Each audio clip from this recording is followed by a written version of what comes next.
Let's get salty! Everyone, Zeddy here again today with a brand new video, and we are just over a week removed from the launch of Perils of Paradise. There have been a ton of refinements, a ton of decks popping up over the last week or so, and I wanted to give you guys the best of the best decks to climb with this upcoming month in August, whether it's standard or wild. And well, I went over 5 decks. I think there's like 14 or there's a lot of standard decks we're gonna go over, as well as like 5 wild decks. There's not a lot of detail wild. But yeah, as always, craft to your own risk. There's likely going to be a balance patch next week, so keep that in mind. And if you enjoy the content on the channel, if you like, I've earned your subscription, please hit that sub button down below. Give the video a like, it helps us out a lot as we're on the road to 85,000 subscribers. So yeah, I think we got 14 standard decks here. I've organized it, I think, by class. There's only one class I'm not going to recommend, Hunter. It's just sad right now. They don't have a lot going on.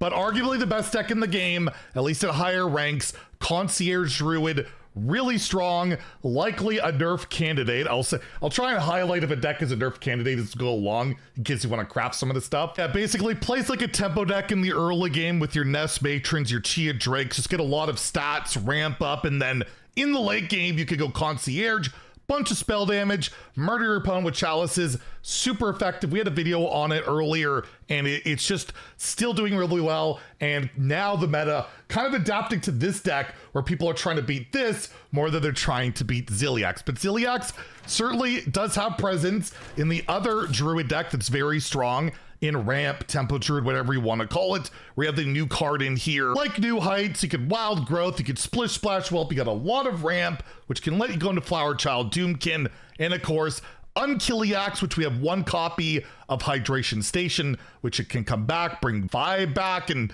just got some really gross stuff with this deck. Has been very effective since before the patch, and just got new tools, and definitely very likely to be nerfed in the first patch, whether it's the Dragon package, whether it's on Unkiliax. I think one of those things is definitely gonna take a hit.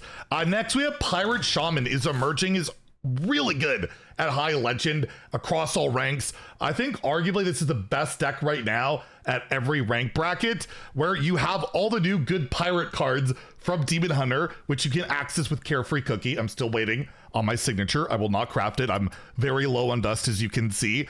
But we got some tech in here as well with all the aggressive pirates in Wave of Nostalgia, which not only you could get a big evolved board with like your pop-up book, which gives you frogs and just all your tokens, right? Get a bunch of legendaries, can be really nuts. It can also, of course, transform in Unkiliax, so they can't bring it back, but really aggressive deck. It's got like late game lethality as well with Horn of the Windlord. Just getting those attack buffs can be really solid. And yeah, this deck is really popular, and I probably will do a gameplay video on it to try and highlight it. I haven't highlighted this deck yet, and it's one of the better ones out there, and I don't think it's really a nerf candidate. I don't see the pirate decks getting hit that early because they're very counterable. It's just they're being played very aggressively to counter the Ziliaxes, the combo decks, and of course you got Gorgon Zormu in here.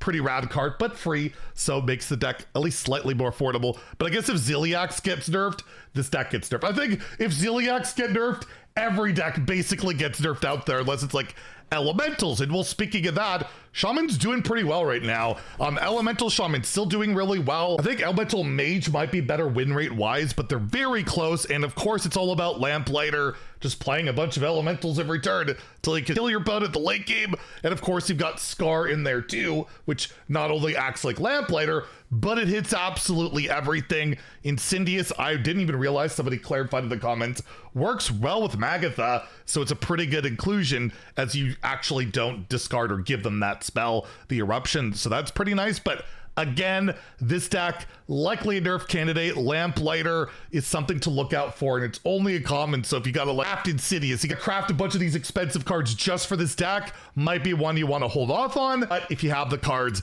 absolutely give it a go. It is doing really well. And the last Shaman deck, which has been emerging the last day or two, I don't know if it's as good as the other ones, but more building on the evolve effects in the game. So Muckpool's location is there. You got all these tokens like Rofin, pop-up book, all the pirates that you're using with Cookie, getting those Demon Hunter cards. And then, yeah, you got evolved cards like matching outfits, which is really good.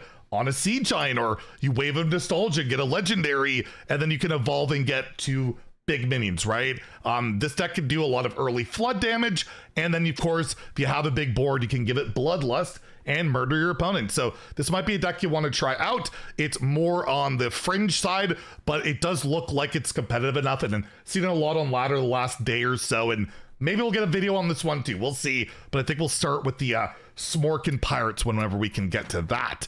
Next, we got Paladin, and Paladin has two brand new archetypes that are doing, they're not brand new at all, it's the same old crap. Handbuff Paladin, extremely good deck if you are facing a lot of Druid. This deck does wonders, as Handbuff Paladin has now been more teched out. You've got Razor Scale in here, you have the new Customs Enforcer, basically forcing those Druid players to spend mana on their cards, and you're hand buffing all at the same time with your Painter's Virtue, your Muscle-O-Tron, your Grime Street Outfitter. Got the new card in here, Sankazel, really solid with all the hand buff synergies, and basically I think that's the only new card outside of the weird tech card we got in here. And yeah, one of the best performing decks across all ranks, and a really good punish against those Druid decks. But yeah, once the Unkiliak's army, you might not be able to get through it as well with this deck, so be aware of that. And again, the deck's performing really well. Same with Flood Paladin, Aggro Paladin, probably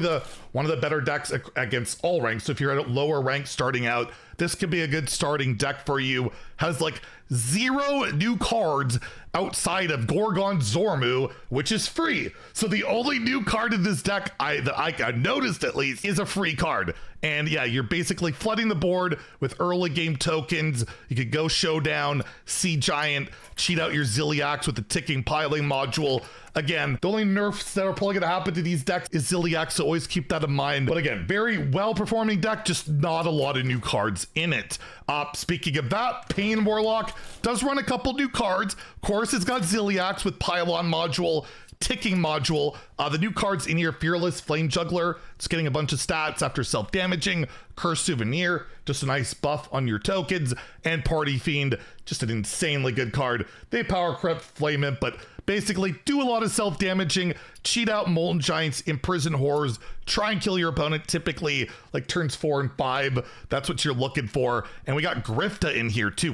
We're spicing up this list, which could give you a random amulet, which could be pretty good, or sometimes you whip, but overall pretty solid card. And yeah, Pain Warlock has been doing really well. Rainbow Deathlight, absolutely playable deck. Completely looks different than our list that we showed last week, although it's very similar, if not the exact same list as our gameplay video one, where you have like one Frost Strike, you have the Geist, Eliza Goreblade, Ghoul's Knight, Horizon's Edge, one of the best cards in the expansion that no one's really complaining about at the moment. I feel like that'll change in the future when other stuff gets hit. And of course, the nerf candidate, if you're going to talk about it, Ziliax being in the deck with the ticking module, the perfect module, and really fun control deck. And it's got a lot of proactivity. The prior builds of Rainbow, they could kind of just, you ignore you. You're not pushing a lot of damage, but with all your early game, like Dreadhound Handler in particular, especially if you get Eliza, they can't ignore all your damage. You're going to murder them, especially with like Ghoul's Knight can deal like 10 damage on an empty board. So really effective deck, probably my favorite deck of this meta so far. And yeah, if you're looking for a Rainbow list, this one is doing phenomenally well. Lamplighter Rogue, probably the only rogue deck gonna go out of my way to recommend. You could play Excavate Rogue. The best Excavate Rogues don't run any new cards. You can just play the old Excavate if you have it.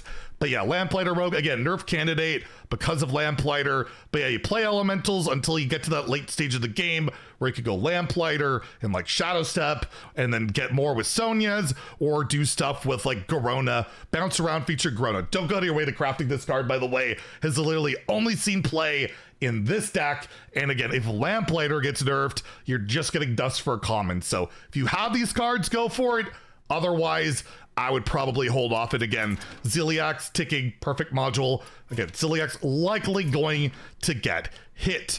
For Mage, only one really strong Mage deck right now. The Spell Mage is okay, but Elemental Mage looks like the best Elemental deck across all ranks. Just they have better plays to do in the early game. particular, like Overflow Surger, could just fill the board and be pretty annoying, especially if you got like a Flame Revenant on the board. Of course, you get to that late game point where you're just pointing that Lamplighter face and face, and of course, you could bounce it with Saloon Brewmaster. You've got card drawing here too with Unchained Gladiator, more damage with Tainted Remnant. It's pretty solid, like it's not bad, feels pretty arena, but overall it's doing really well. But again, purely by Lamplighter, so if it gets hit, at least this deck costs less than a legendary. It's like 12 or 1300 dust, so you could go out of your way to make this deck. It's super cheap. If it gets nerfed, oh well, it costs almost nothing to make the deck, so definitely the best budget recommendation we can make. Pirate Demon Hunter, again, a deck doing really well across all ranks, very competitive. The pirate package they got this set's crazy, with Patches the Pilot being a standout, of course the new location, Dangerous Cliffside, the Sigils, Adrenaline Fiend, you got Hosen, Roughhouser,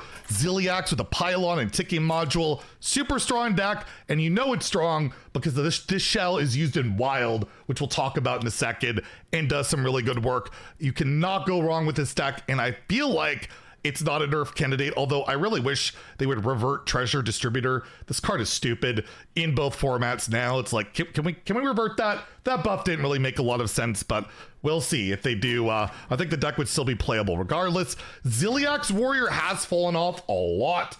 It is so targeted. Everything feels like it's beat or built, like trying to beat this, but still competitive, trying to bring back your Ziliax with your Perfect module, your Bias module, back over and over again with your Hydration Stations, your Inventor Boom. You could get more copies with Fizzle, Zola. It's all about that. And yes, this deck is very targeted and very likely to get nerfed. I would be very apprehensive about crafting the majority of these cards. Like Ham, you want to play Druid cards. You're going to want to play New Heights. Those are safe, but I feel like the mech package, yeah, you might want to hold off on just in case. And lastly, the only playable like priest, there is an Overheal Priest that some high level players have climbed with. Looks pretty hard to play. I don't know if I want to recommend it, but Zarimi Priest has shown positive win rates across all ranks with the new Hunter style build where you have Chillin' Vol'jin, lets you play the Hunter cards. You could cheat out your one drops like Adaptive Amalgam, Crimson Clergy, all the cheap dragons. That also works towards Zarimi thinning your deck. And then you have Sasquatch in there, which can replay like Amanthol and a lot of stats, which could be really good. And you got Ziliax with Pylon, Ticking Module. Obviously, none of this stuff is a nerf target outside of Ziliax, so if it's a deck you want to try, certainly probably worth the go, and will only get better, I imagine, as other stuff gets dialed back, or maybe a card gets buffed in here. We're probably expecting buffs to go alongside everything. And yeah, no Hunter deck, but overall, something to try out with every class. In Wild, yeah, things haven't changed a lot. Shadow Priest, disgustingly good. It got a couple new cards. Brain, Masseuse, Acupuncture, really solid deck. Go face, kill your opponent, cheat out stats. It is a very strong deck. Same with Null Rogue, no change to that. No new cards. You can play Knolls for 0, Shard for 0. On turn 1 with your Twisted Pack, and then you get your 0 mana Arcane Giants a couple turns later, basically. Breakdance them, cheat out ridiculous stats, and it is a super strong deck. Pirate Rogue, very good aggressive deck. You know, you could draw your whole deck with like Toy Boat and deal a bunch of damage with Ship's Cannon, and you got Swordfish, which is just a disgusting weapon. Cold Blood for reach, Secret Passage for draw. Got Ziliax as well with Ticking and Pylon module. Of course, Quest Warlock, very polarizing and Wild. Beat all the slow decks. You might get aggro down by the hyper aggro because it's so aggressive and Wild, largely because of cards like this or Infinite Sorcerer's Apprentice Mage, which I'm not going to recommend. It's kind of on the fringe, but yeah, Demon Seed, cheat out Giants, heal up, do the usual shenanigans. And then lastly, the Pirate Demon Hunter deck we featured just the other day or yesterday with patches into patches. I don't know if this is top tier, but it's something new, something flavorful. And of course, it's super duper aggressive and runs a lot of cards that are good in Wild or in Standard. So you might not feel so bad trying it out. Just, yeah, don't go out of your way to crafting a Wrathscale Naga. Play some card draw, play your Ship's Cannon, probably anything else, but overall, yeah, this deck, at least it's something different, doing a little bit of damage, and well, a lot of damage, and there you go. Those are the decks that I can recommend for Standard Wild. We won't do another deck recommendation video until the balance patch, which again, we're likely expecting next week, and then we'll be off to the races with hopefully a little bit less Zilliax in every single deck. Anyways, if you enjoyed the video, please like and subscribe. Have a great day, and stay salty, my friends.